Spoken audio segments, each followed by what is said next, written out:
Hey, it's just me on my lonesome, abandoned. James is away in the Ukraine. You might have seen pictures of him on social media, dressed up like it's midwinter. Well, it is winter, isn't it? But yes, he does look like he's on a skiing trip. He's got so many clothes on. It's quite funny. Anyway, so I'm on my own. Did you miss me last week? I took a week off. I needed a week off. You don't want to hear about it. It wasn't good stuff. But I'm back. I'm here. And to make up for the fact that I haven't got James, I've got two guests this week instead of one, right? So I will feel fulfilled again. And my guests this week are people that we work with regularly. And I love to work and recommend people that I know and love and trust. These guys are the co-founders of Ready Steady Websites. This is an off-the-shelf website and membership site template service. They launched Ready Steady Websites in 2019, and it's already hugely successful, even through the pandemic. So, but they've been running a successful digital company, Second Floor Designs, since 2010. So they knew what they were doing. They are husband and wife team, Chris and Jude Wharton. Welcome, welcome, welcome. Thank you. Hello. Hello, hello, hello. Looking very pretty in pink, Jude. Thank you. Yeah, pink's not my normal colour, but I got recommended that pink was good for my colour tones recently, so I've gone for it. And actually, colour's important when you're talking about websites, isn't it? I'm going to digress a little bit, but colour's important, isn't it? And having a good colour palette. Absolutely, yeah. Yeah, I mean, it comes all the way from sort of branding all the way through to website, really. It's good to have an accent colour, as we say, something that people will see as a definition of your brand, and they'll see everywhere, and they'll automatically associate it to you and your brand. Fantastic. So listen, you had a successful digital company. You were doing great. Why did you create Ready Steady Websites? Well, there were a few different factors, but the main one was that we had found ourselves working with a lot of entrepreneurs, mainly solopreneurs, predominantly female entrepreneurs, who were coming to us for a website, and they were essentially asking for the same website over and over again. And they didn't really need something bespoke. They didn't really have the budget to be getting something bespoke, but they knew the importance of investing in their business. And so they were kind of pushing themselves and thinking, yeah, I'm going to go for this. And after we'd done a few of these websites, we sort of had a chat and we just thought, this is silly. Like, we understand why they're not going the completely DIY route, because they want something a bit more special than that. They also didn't feel that they really had the skills or the knowledge to go completely on their own, and knew they'd need a bit of hand-holding, a bit of support. And we felt that we could create a template service that would provide a website that really looked professional. We could do it in a way that the templates were still designed specifically for each business niche, and so they had that sort of more bespoke website feel. We could provide them with that more personalized support than they would get from one of the other template DIY services. And so we started to create Ready Steady Websites. And actually, you created it after I had already worked with you guys in the digital company. And I did spend a lot of money on my website, which I'm thrilled about. And I love my website. So there's no complaints there. But what was wonderful is that when you created this templated version, that we started to collaborate to sell this to speakers, because we collaborated anyway to say this is what's needed. And we'll talk a bit more about that. Because it actually, your websites, even though they're templated, they are all so unique. You would not know that they are templated at all. Yeah, I mean, that was the kind of key, really. So obviously there are things like Squarespace and Wix, and you can go completely do it for DIY and get it off sort of theme forest and get WordPress themes and that kind of stuff. But actually to find something that actually fulfilled all of your needs as if it was basically made for you seemed to be missing from the market, which is why we came up with each of these templates. So they've each been treated as if they were an individual client. So the amount of design time, the amount of research time, and obviously we collaborated with you on one of the templates, and we've done the same for other people in other niches. So we really made sure that what we were creating had everything that someone needed. So it was really kind of like website in a box, but because they're so specifically designed for each niche, it feels like a custom site. And that's what we hope when people sign up to Ready Steady Websites and release their website. Not only will it look unique to them, but also it will look like they've spent thousands and thousands of pounds having it done when actually they only spent hundreds. Yeah, it's amazing. It's a really, really great product. Let's just go through which people you've created these templates for. So obviously we've done it for speakers. You've also done it for, you mentioned solopreneurs. Yeah, so we've got a couple in that sort of field. We've got the coach template and we've got the entrepreneur template. So yeah, both of those sort of cater for those female entrepreneurs that we were finding ourselves working with naturally. Yeah, we've got some wellness related ones, so a therapist one, wellness one, and a fitness one as well.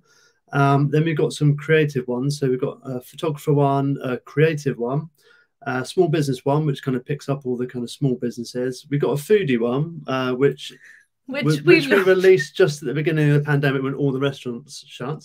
So that wasn't ideal. Takeaways. There were lots of takeaways. Yeah.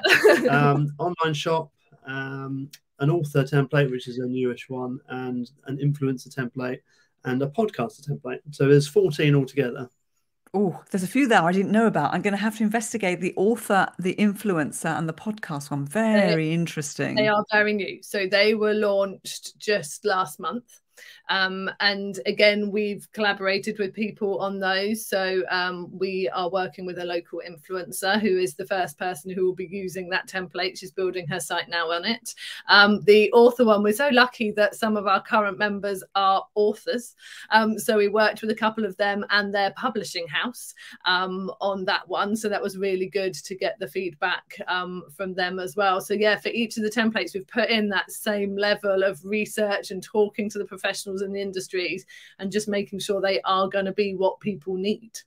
Yeah, brilliant. I'm going to go back a step actually, because we've got all these website templates and people may be saying to themselves, do I really need a website? I always say yes, for speakers you should have a website, but does everybody really need a website? Aren't we just going to have, isn't every individual, every child, every dog, every cat, is everybody going to have a website? Do we all need them?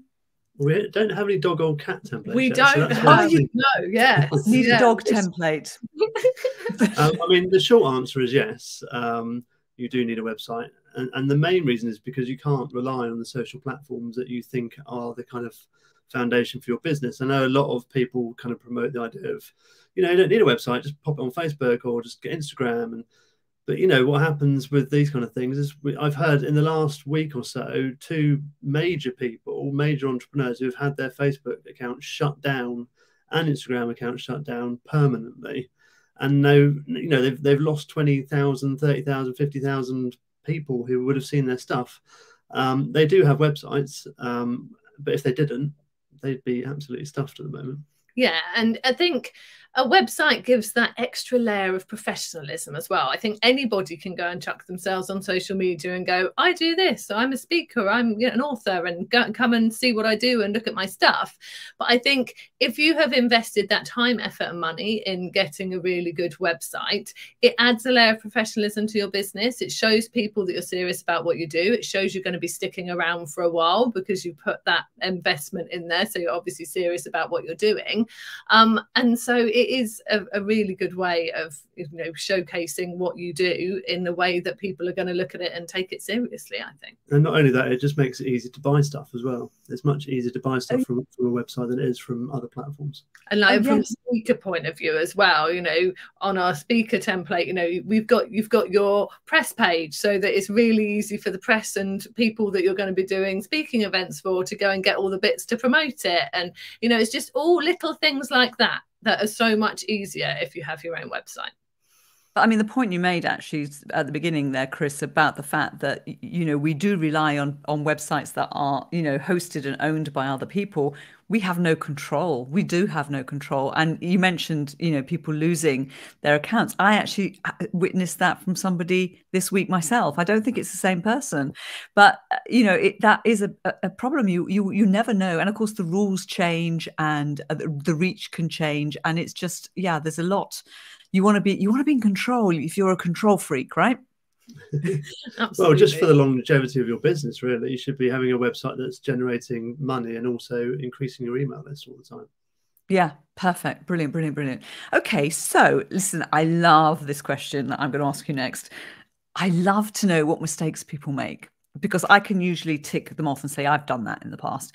Tell me the biggest mistakes or the most common mistakes you see when it comes to websites. I mean, there are a lot. One of my biggest bugbears is when you come to somebody's website and you go on their homepage and it's not obvious what they do, or you can kind of get a sense of what they do, perhaps from their business name, but they've launched into this sort of autobiography about their life and why they're in business, and that their grandfather started the business 500 years ago. And it's nothing about their ideal client. It's nothing about how they can help you. It's nothing about all the fantastic things that they have on offer. And so they're losing leads straight away, because the homepage really should be about, this is what I do, this is how I can help you, and this is kind of how you're going to feel at the end of it, to draw people in. And so a waffly homepage that has no clear direction, is all me, and isn't necessarily clear what the business is about, is one of my biggest bugbears when I go to a website. Yeah, from a kind of technical perspective, a lot of people seem to forget that people visit their site on a mobile. So they'll have it looking lovely on desktop, and then you load it up on a mobile and it doesn't work. Text is off the screen, images are too big, videos are too big. You can't scroll. You've got 1,000 pop-ups which you can't get rid of. And then, and if it's slow on mobile as well, people will get fed up instantly and just ditch it. So it's one of the things that we see a lot of people think they've got a wonderful website and they look at it on mobile. It does not work at all. And that's really key, because more people are browsing on mobile phones now than any other kind of device. So if your website is not working well on a mobile phone, or like Chris said, if a pop-up comes up as soon as you hit the homepage and people can't get out of it on a mobile, then you're losing an awful lot of people from browsing around your site. So yeah, that is a really key thing. Another one that we really dislike is auto playing videos on a website as well, especially when they have sound, and you're sitting there and like on a train or something, in a nice quiet place, thinking, I'll just have a look through this person's website, and their video starts blaring out and you're like, where is that? Trying to close it. So yeah, that's a bit of a no as well. And one other thing as well is, even if you've got a lovely website, the one mistake people make is they think, well, that's it. It's like a painting on a wall. I've done it. That's done. Job done. They leave it and they never iterate it. They never readjust it for their client avatar that's changing over time.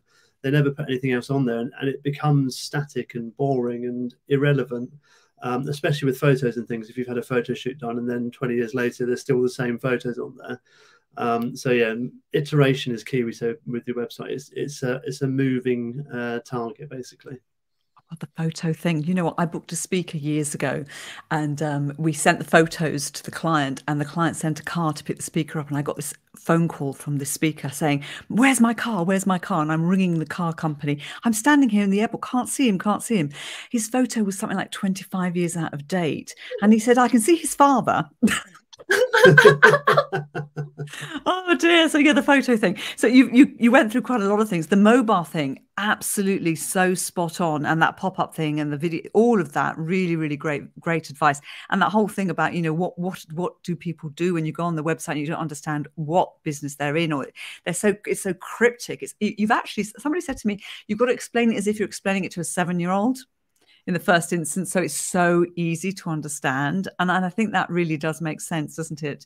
All really excellent advice. And obviously your templates take care of all of that. They look fabulous on mobile, they work. And you mentioned speed. I know that I give up on websites if the website's too slow. What causes a website to be slow, by the way? What is it that's part of the problem? The main culprit is normally image size. So if you've got a very high quality, very big image, or a set of images on your site, maybe you save them in the wrong format as like a PNG file instead of a JPEG, those are the heavyweight culprits. If you've got all your images optimized and they're all fine and your site's still slow, it'll be down to the service that you're using or the server that your site sits on, and maybe it's just not very high end and it's struggling. A lot of people will go for kind of cheap web hosting and it's on a shared sort of environment. So if there's another client on that server who's using up all the resources, then it will slow your site down. It's like if you've got a computer and you're running a video, if you're trying to do something else at the same time, the whole thing's going to sort of clug to a halt. So it's the same thing with servers, because they're essentially computers. Ah, so cheap hosting may not be a good solution. So we've got a comment here from John. Hello, John. John Burns saying, very interesting discussion about website design and development. Super. If you have any questions, John, throw them in the comments. We're very happy to take questions. That's really interesting about speed. The other thing I found, which is ridiculous in this day and age, but I often find that I go to a website and it's not secure. And you're thinking, well, surely in this day and age, everybody knows it has to be a secure website for people to stay there, but also for for it to be picked up by the search engines, surely. Yeah, so SSL or HTTPS with a little padlock in the browser bar, that was a standard just for e-commerce probably 4 or 5 years ago, but then Google brought it in as basically a search metric. So your site has to have a security certificate on it now, so an SSL certificate. Otherwise, you're going to get the kind of non-secure messages popping up in all the various browsers. And if you've got e-commerce, you 100% have to have it anyway, just from a data point of view. But SSL certificates come as standard now. So if your site's still not running on secure certificates, then it should be easy enough to fix. And there are free versions of SSL certificates, so it's not like it's going to cost you any money either. But it's really important. I mean, my browser actually won't even let me go onto a site that's not secure. It just says, go back, go back. So it's like, okay, all right, step away from the website. Well, that was something else that you mentioned I wanted to come back to now. Oh, yes, updating the website regularly, that somebody will do a website and then they'll think, oh, God, that was really hard work. I can't look at it anymore and I can't do any more updates. But actually, it is important to be doing updates regularly, isn't it? For search engines, for keeping the website optimized. What's the easiest way to do that, would you say? So there are a few ways that you can be putting regular new content on there. I mean, we feel it is really useful to have a blog on your website if you have the time to do that. For many reasons. Not only is it quite a simple way of getting regular content out there, and we would always say that commit to doing it as regularly as you know you can do. So don't think, right, I'm going to blog every week if you know that's unrealistic for the time that you can commit to it. If you can only do once a month, commit and do it once a month. But it's also good because it shows your expertise as well. And it's a way of driving new people there. You're just putting information content, informative content out there and interesting content out there that people are going to see. If you share it, then they're going to come and see what you do. And it's a great way of driving traffic to your website. So blogs are a brilliant way of doing it. But if you don't have the time to commit to that, we always say if you're getting testimonials or reviews, they're fantastic to be putting on your website whenever you've got them. Again, it's great to put a little calendar reminder in, like for once a month, saying, oh yeah, pop my new testimonials onto my website. So that's really good. And then just sort of keeping an eye on it. So if your services have changed slightly, just tweak the copy to make that apparent.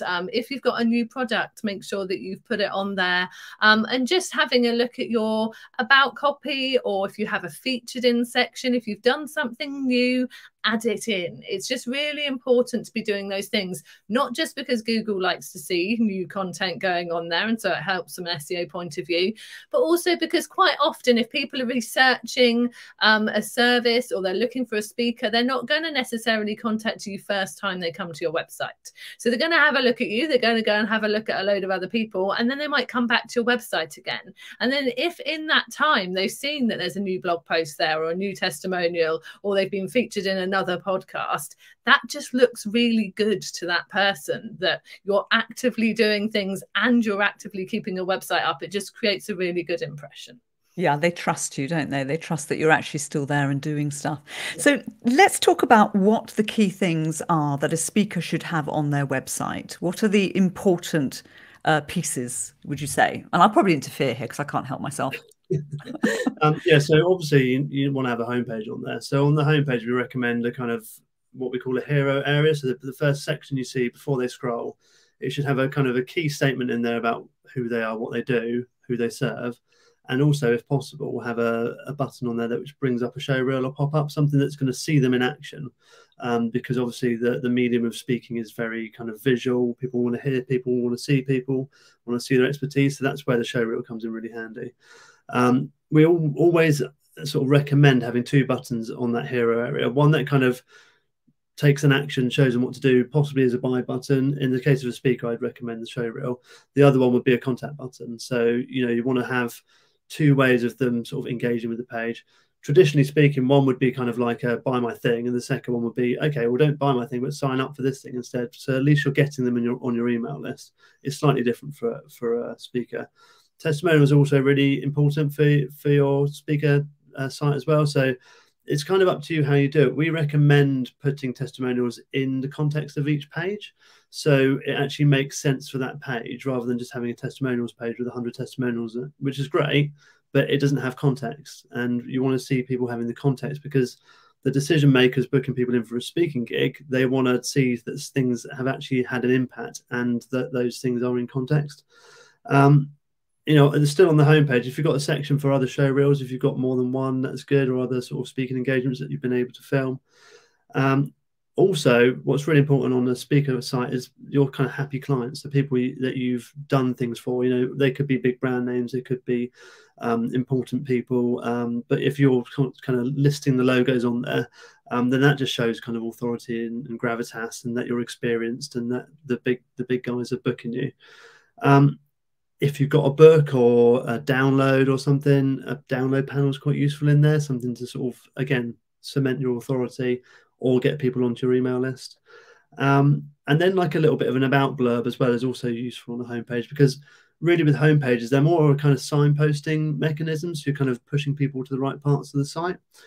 On top of that, really for sort of a speaker template, it's good to have website, I should say. It's good to have a page that's all about you as a speaker. So everything that you've done, somewhere if someone's here, maybe a keynote, again, more testimonials that are in sort of context, the kind of topics that you cover. Also, if you've got any books or resources, they're useful to have as well. So again, they cement authority. And if you've got a book that you're trying to sort of push and sell, then an individual book page is useful as well. On top of that, resources are good. So we have a lot of speakers that we know that we've met primarily through you, actually, Maria, and they've said that a lot of the time they're sending out their press packs individually, like a Dropbox link or a Google Drive link, or they're sending out their intro scripts on emails. What we recommend on your speaker website is to leverage that and make it easy. You just send someone to your resource page. They can go there, they can download a zip file of your press pack, your photos, see your intro script, and then see short bio, a medium bio, and a long bio. And also, if there's a video intro, they can download as well.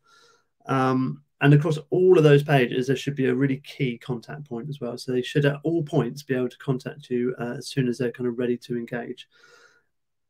And like you said, if you've got time, a blog's helpful. If you can write things that are on your topic to cement you as a thought leader, they're useful to have as well. And if you don't have time for a blog, then if you are able to put on recordings of speaking gigs that you've done that you're allowed to use on your website, then putting those in some kind of sort of blog type setup with just a few kind of lines about what it's about. So again, there's some written content there that makes it easier for Google to see it, but you are also adding that new content without actually having to put a huge amount of time into doing lots of writing. That could be quite good too.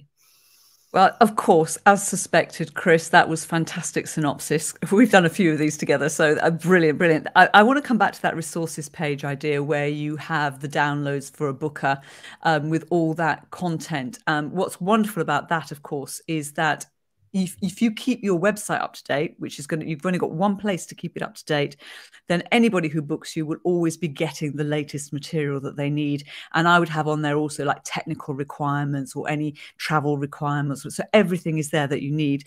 And if you don't want it public, because I did actually have a lady, I was working with a female speaker who said, I don't want to have that kind of stuff public. So what you do is you could have a login there where they have to log in order to download. So I don't want my photos to be public. I don't want, because whatever reason, certain privacy issues, and that's absolutely fine. So that's quite useful. And of course, you're driving traffic to your website if you're asking them to come and download it from there, which is great.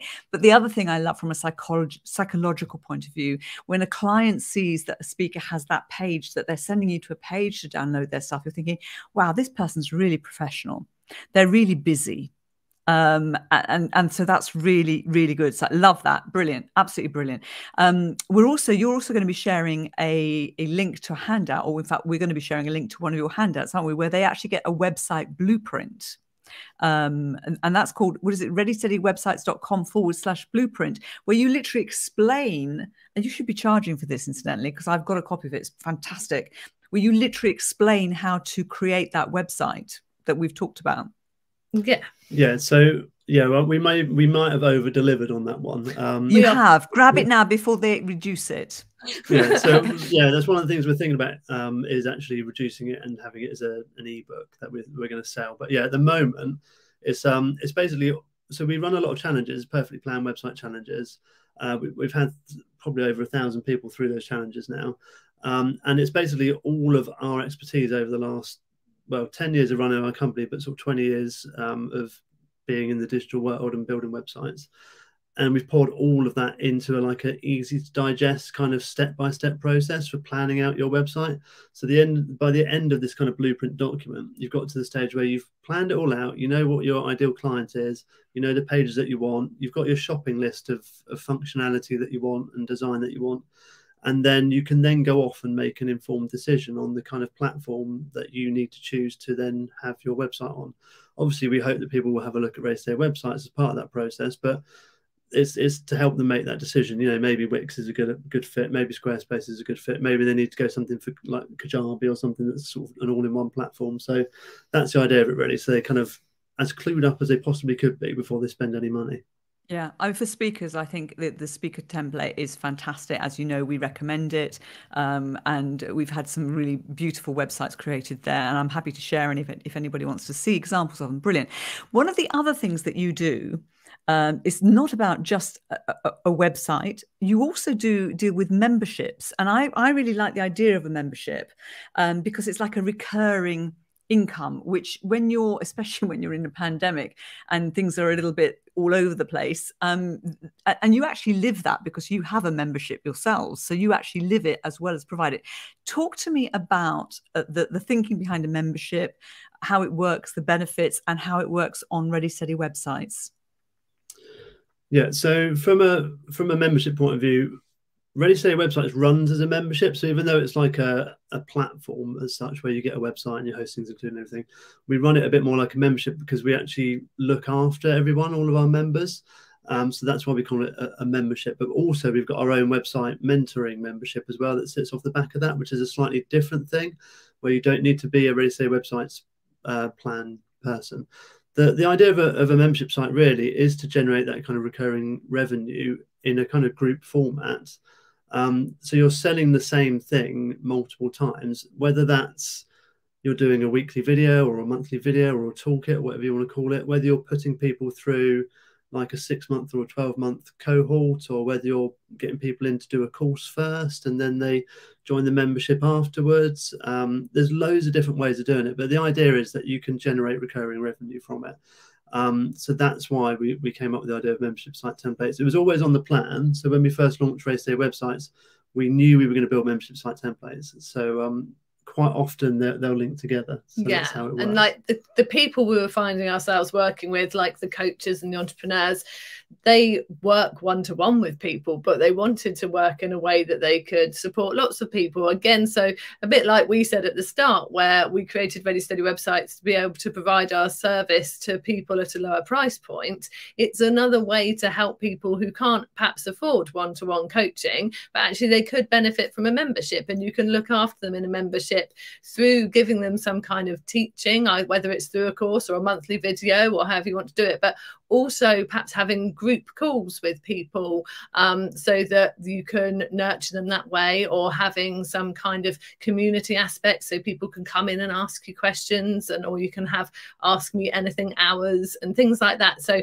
you can do lots of different things with a membership. And yeah, we created our membership sites as a sort of a simple way of creating a membership site, because I mean, Chris mentioned Kajabi a minute ago, but there are lots of platforms out there like Kartra and Kajabi that sort of do everything, but can be very overwhelming for people, can be quite a steep learning curve for people to get their head around how to use the tech and everything in them. So we created our membership site so that they would provide the functionality that really is needed for a membership, but isn't over the top, doesn't have too much stuff going on with it. And again, they get our personalized support to help them with creating it and putting it all together and ongoing, because memberships are one of those things that as you get more members, they're likely to change and adapt. Perhaps you need 2 tiers of membership rather than 1. And so having that ongoing support when you're making all those changes, so it's not too overwhelming and scary, I think is quite a key thing for our members, especially at the moment now that they're sort of a year down the line of their membership and they are making tweaks and changes. So that's why we did it, really. Brilliant. And do you think that memberships are going to continue to be something that's popular going forward? Yeah, I think they are. I think they're changing a little bit. So I think we've seen a bit of a trend, and this is just across multiple industries and multiple services, that people want a more personal connection now. So they don't want the kind of computer says no type environment. They want to kind of actually feel like they're engaging with someone. So I think the trend sort of moving forwards from this point is going to be some kind of group element, some kind of one-to-one connection, whether it's on Zoom or however it works. So I think, yes, there's still a place for membership sites. Yes, they're still going to be really popular. But I think if you're expecting to just bung out a video once a month and have hundreds of people join your membership, it's probably going to be harder to do that now than it was maybe 5 or 6 years ago. But it doesn't mean that they're sort of dying off. They're just evolving like everything else is online. A lot of the people that we see, they're selling courses off the back end of their membership site. So they'll get something in on a course, and then they'll have what's called a back end membership, which helps them apply what they've learned in the course. But equally, you can do it the other way around as well, have a membership that they can enhance their skills by doing courses along their journey as well. So there's loads of ways you can dice up sort of recurring revenue membership model, but the personal touch is definitely going to become more and more important for people. Yeah, definitely. Okay, before we wrap up, we have a question from John Burns. And the question is, how important is it to keep people on your website rather than sending to another social media platform, e.g. Facebook or LinkedIn? So I would say that you want everyone to be coming to your website and sticking on your website, really. I think because, I mean, Chris mentioned earlier building an email list, and because of the lack of control you have over the social media platforms, because you could be booted out of Facebook or Instagram without any notice, as we have seen happening to people recently, we recommend that you try and get people to your website and keep them there to take the action. So whether you are sending them initially to look at a blog post, but then within that blog post, you're mentioning a free download that they could get. So then they go and have a look at that, and then they sign up to be on your email list. Or whether, you know, you've got a product that you would like them to buy, whatever it is, you want all of that to be going through your website. And whenever you've got something that you want to meet people to find out more about, I'd be sending them to your website as well, because the more traffic you send to your website, the better that is, because Google keeps seeing it. And then that's going to improve your SEO, and then you're going to start appearing more organically in Google searches. Now, don't get me wrong, that's going to take a lot of time. It's not something that's just going to happen just like that. I'm on the first page of Google, you know, everyone's main aspiration for their business, it seems. But, you know, it is really important to be having your website as your hub, is how we tend to refer to it, so that you are sending everything to your website. Using social media is great. You know, we are on social media a lot, but a majority, not all, some of our posts on social media are just sort of social, chatty and fun, but a majority of our posts, we have then got a call to action on them, sending people to somewhere on our website to go and have a look at something. And that's how we feel social media should be used, really, as a way of filtering people to your website. Yeah, it's kind of the other way around. Social media should be pointing to your website. And the only point really that we want people to jump off of our site and go on a social media platform is if that's their preferred method for contacting us. So we've got a Facebook page, we've got a Instagram, we've got YouTube, we've got LinkedIn. We have got LinkedIn, and we both have LinkedIn. Yes. You do. That's social media, okay? But that's how people go. You know, if they're on LinkedIn all the time, they can message on LinkedIn. If they're on Instagram all the time, they can message on Instagram. If they like Facebook Messenger, they can message on Messenger. So that's the only reason that you'd send someone away from your website, really. Yeah, we do say that. Like, it is important that from a contact point of view, you do give lots of people choice to contact you. You don't make them book a call. You don't make them send an email. You give them those choices because you want them to feel comfortable getting in touch. You want them to take that next step into finding out more about you. Brilliant, brilliant, brilliant, brilliant. So if anybody wants to get in touch with you, that you on all of those platforms, your website is readysteadywebsites.com. The blueprint is readysteadywebsites.com/blueprint. And you've also got a 10-day master your membership site coming up, which is readysteadywebsites.com/MMS. And what we will do is we'll make sure that all of these links are on the Speaking Business TV website, and I'll also put them in on the LinkedIn so you've got them. But I think all of those sounds brilliant. Definitely download that blueprint. That blueprint is phenomenal, really good. You've also got a tip to share with us, or a tool that you guys use in your business that keeps you perfectly organized. What's your tool? So there's two things that keep us perfectly organized. So between us, we use Asana. We there's quite a lot of sort of project planning sort of software out there that you can use. I know lots of people are fans of Trello. I personally cannot get on board with Trello at all. It confuses me so much. But we really do like Asana. That's the one we use where we've got our to-do lists and we both can see them and see what's being ticked off and everything. But I personally like a paper planner. And so I use the Perfectly Planned Planner, which is created by Carrie & Co. And it's just a fantastic planner. If you like to time block your day each day, if you like to plan out your week, it helps you set and track your goals for the year. And since we have been using that planner, our business has definitely grown much more quickly than it did before. So yeah, the combination of the Perfectly Planned Planner with Asana works for us to keep our business on track. As well. Oh, and post-its. I can see the post-its. We can see the post-its. They have to be pink post-its, though, by the looks of things. Okay. Oh, he's got pink, lots of blue, colours, green and yellow on there. Yeah. Brilliant. Listen, guys, thank you so much. You've given us so much great value. Really appreciate it. Always wonderful to see you. I hope you've enjoyed yourselves. Yes, we have. Thank you. Keep talking amongst yourselves while I find the video that I need to show. There you go. How cool is that? How professional is that? James, come back. Thank you very much. We will see you next week. Bye.